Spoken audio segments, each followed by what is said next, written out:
Ladies and gentlemen, welcome to the Salebox for the 18th of March 2014. My name is TotalBiscuit with 10 of my picks from the current Steam sales. There's a lot of tat, as usual, on sale, so I'll pick through it and find you some stuff that doesn't suck, and rank it arbitrarily for my amusement.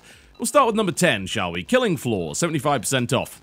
Why is this not higher? Well, it's not higher because it has been cheaper in the past, but if you are looking to get on board with the Killing Floor train, and I would suggest that you do, because that train certainly has an awful lot of steam left in it, then I think you might want to pick it up for that price. You could also buy the Complete Pack. The Complete Pack, however, does contain an awful lot of skin packs and minimal actual content that you can use. And it's cool because they release these skin packs as kind of a support the company kind of thing, which is totally fine. There are a couple of weapons packs you can get in there, though, including the community weapons packs and golden weapons packs. So they certainly help, don't get me wrong, but the price difference between regular Killing Floor and the Killing Floor bundle is pretty high in this sale. This game is a really great wave-based kind of zombie survival thing. It's based on an old Unreal Tournament mod. It's very, very good at what it does. It has incredible feeling guns. There's a really nice sense of recoil, awesome sound assets, and some very satisfying splats as you take down the mutants. I wouldn't compare it too much to Left 4 Dead because it's more based around finding a defensible position and fighting with overwhelming firepower as opposed to Left 4 Dead, which is always about moving. But it has a really active community and it's still a very popular game with a lot of both mods and community-made maps available. So, huge amount of content available for Killing Floor. I wouldn't play it solo, honestly, but I would certainly play it with friends. It's a very, very enjoyable co-op game.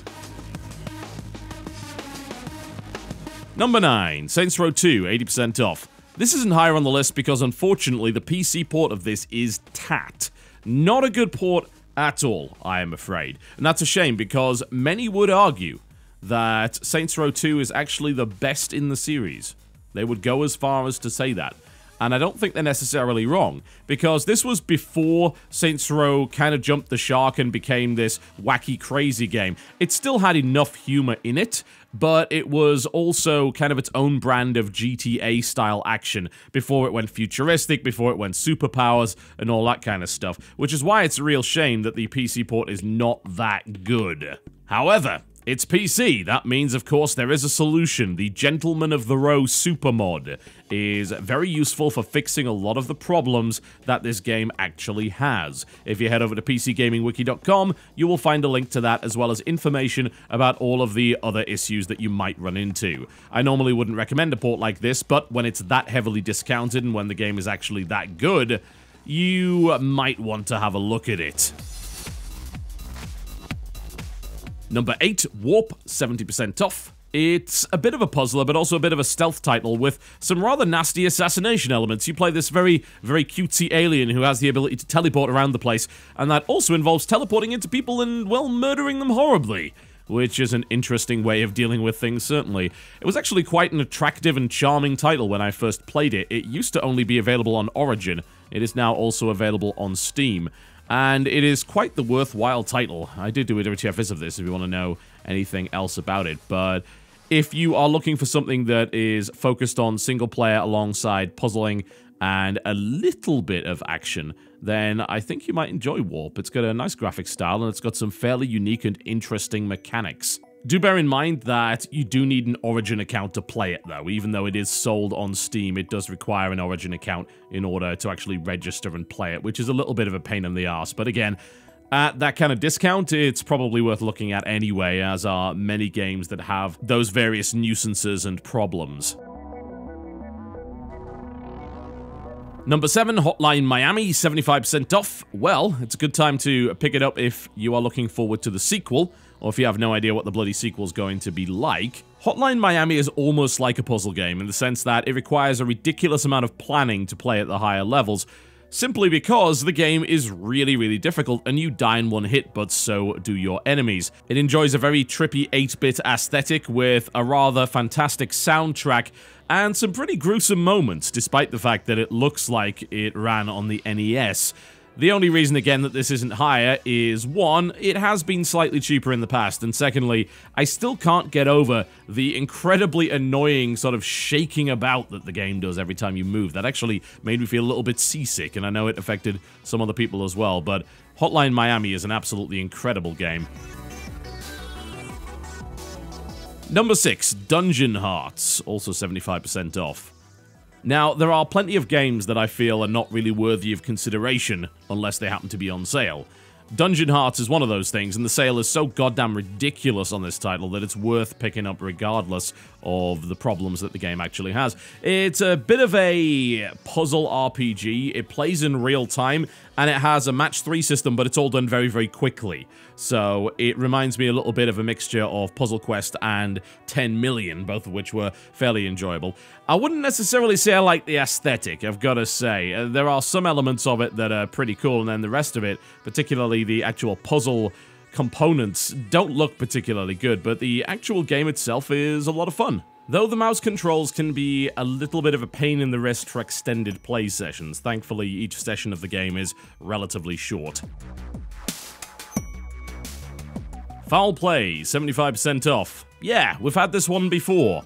So let's have a look at it again. I mean, it's the same price as it was in the last sale. And if you missed it last time, this is a good opportunity to pick it up. It is a thoroughly British brawler involving recounting the tales of a master explorer, which is done on stage in front of an audience who will give you sub-objectives and cheer when you pull off particularly great combos. Best played in co-op, although the AI is certainly competent, so you can definitely play it single player if you so desire.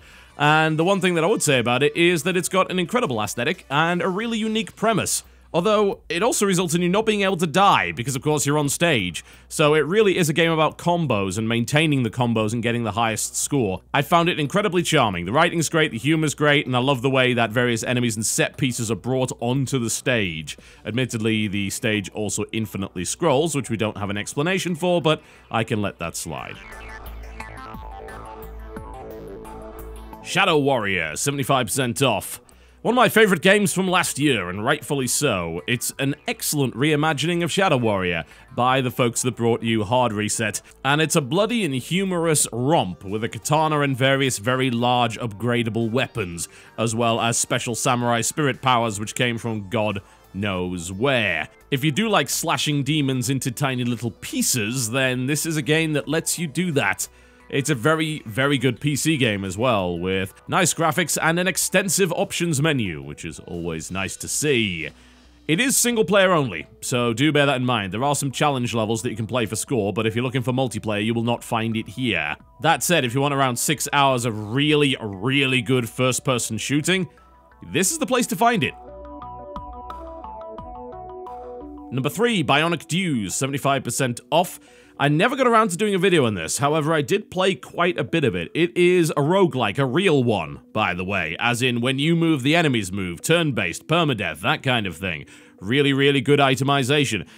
Except you play mechs, and you also build up the power of your mech force versus an ever-increasing horde of enemies which is going to hit you in so many days, and you need to complete missions in order to reduce their number and do all sorts of things like that. It's from Arkham Games that have made very interesting but niche titles like AI War, Tidalus, and Skyward Collapse. This is a very accessible and also very enjoyable roguelike. If you're looking to try out a roguelike, then this and Dungeons of Dreadmore would be two of the games that I would really recommend to explain to you and demonstrate exactly what the genre has to offer. And, well, it's mechs with a bunch of different guns, and you can switch between mechs at will, each of which have a variety of different abilities. It's pretty cool. Number 2, Serious Sam Double D XXL. Ridiculously cheap. This game's got its issues, don't get me wrong, but the charm is difficult to resist.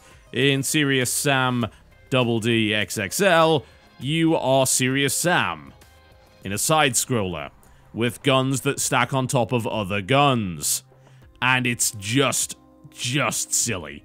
There's a huge amount of new content in XXL, which is always good. It happens to have 2-player local co-op as well, a bunch of new guns, and campaign and challenge missions with the addition of a bunch of new enemies as well, which is really, really cool.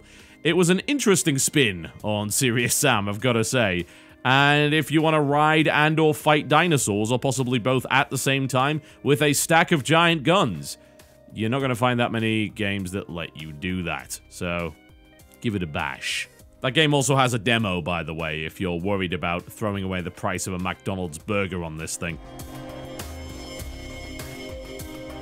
And my number one pick of the sale, I think, has got to be the Shadow Warrior and Duke Nukem 3D Megaton Edition double pack. Do not mistake this Shadow Warrior for the Shadow Warrior that I just covered. This is Shadow Warrior Classic Redux, which is the original Shadow Warrior by 3D Realms, and of course, Duke Nukem 3D Megaton Edition. These are two of the absolute best classic FPS to ever grace your screens, and these editions are very playable. They offer widescreen support as well as a huge amount of additional content. Duke Nukem 3D Megaton Edition in particular happens to have all the expansions with it, which is a huge amount. They've also just added support for Duke Match and cooperative modes with 8 players online.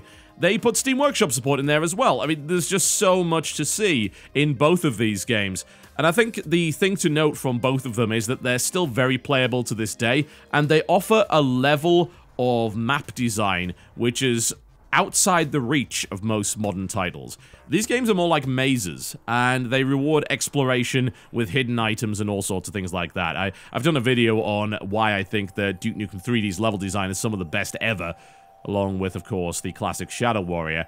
And this is a good time to experience it for yourself, getting both games with their modern updates and enhanced feature sets while still maintaining the original aesthetic for a tiny, tiny price is, as far as I'm concerned, worth it.